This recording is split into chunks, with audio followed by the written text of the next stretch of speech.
58ನೇ ಅಂತಾರಾಷ್ಟ್ರೀಯ ರಸಾಯನಶಾಸ್ತ್ರ ಒಲಿಂಪಿಯಾಡ್ ಮತ್ತು 37ನೇ ಅಂತಾರಾಷ್ಟ್ರೀಯ ಜೀವಶಾಸ್ತ್ರ ಒಲಿಂಪಿಯಾಡ್ನಲ್ಲಿ ಭಾರತೀಯ ತಂಡಗಳು ಚಿನ್ನದ ಪದಕ ಗೆದ್ದು ಐತಿಹಾಸಿಕ ಸಾಧನೆ ಬರೆದಿವೆ.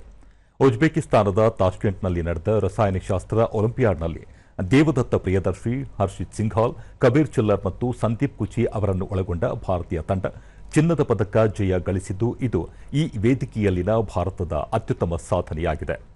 ಲಿಥುವೇನಿಯಾದ ವಿಲ್ನಿಯಸ್ನಲ್ಲಿ ನಡೆದ ಜೀವಶಾಸ್ತ್ರ ಒಲಿಂಪಿಯಾಡ್ನಲ್ಲಿ ಭವ್ಯ ಗುನ್ವಾಲ್, ಸೌಮಿಲ್ ಮೈತಿ, ನಿಶಿತ್ ಕಲಾನಿ ಮತ್ತು ಅನುಮೋಲ್ ಕುಮಾರ್ ಅವರನ್ನು ಒಳಗೊಂಡ ಭಾರತೀಯ ತಂಡ 1 ಚಿನ್ನ ಮತ್ತು 3 ಬೆಳ್ಳಿ ಪದಕಗಳನ್ನು ಗೆಲ್ಲುವ ಮೂಲಕ ಮಹತ್ವದ ಸಾಧನೆ ಮಾಡಿದೆ.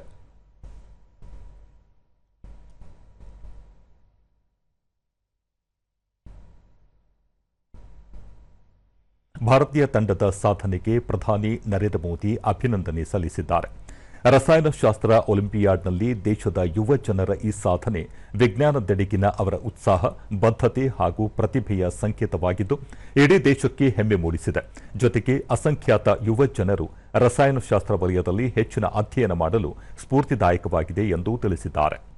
ಜೀವಶಾಸ್ತ್ರ ಒಲಿಂಪಿಯಾಡ್ನಲ್ಲಿ ಭಾರತೀಯ ತಂಡದ ಸಾಧನೆ ದೇಶಕ್ಕೆ ಗೌರವ ತಂದಿದೆ. ಈ ಗೆಲುವು ಜೀವ ರಸಾಯನಶಾಸ್ತ್ರ, ಆಣ್ವಿಕ ಜೀವಶಾಸ್ತ್ರ, ಪ್ರಾಣಿ ಮನಃಶಾಸ್ತ್ರ, ಗಣಕ ಜೀವಶಾಸ್ತ್ರ ಸೇರಿದಂತೆ ವಿವಿಧ ವಿಜ್ಞಾನ ಶಾಖೆಗಳಲ್ಲಿನ ಭಾರತೀಯ ಯುವ ಜನರ ಉತ್ಸಾಹ ಮತ್ತು ಪ್ರತಿಭೆಗೆ ಸಾಕ್ಷಿಯಾಗಿದೆ ಎಂದು ಹೇಳಿದ್ದಾರೆ.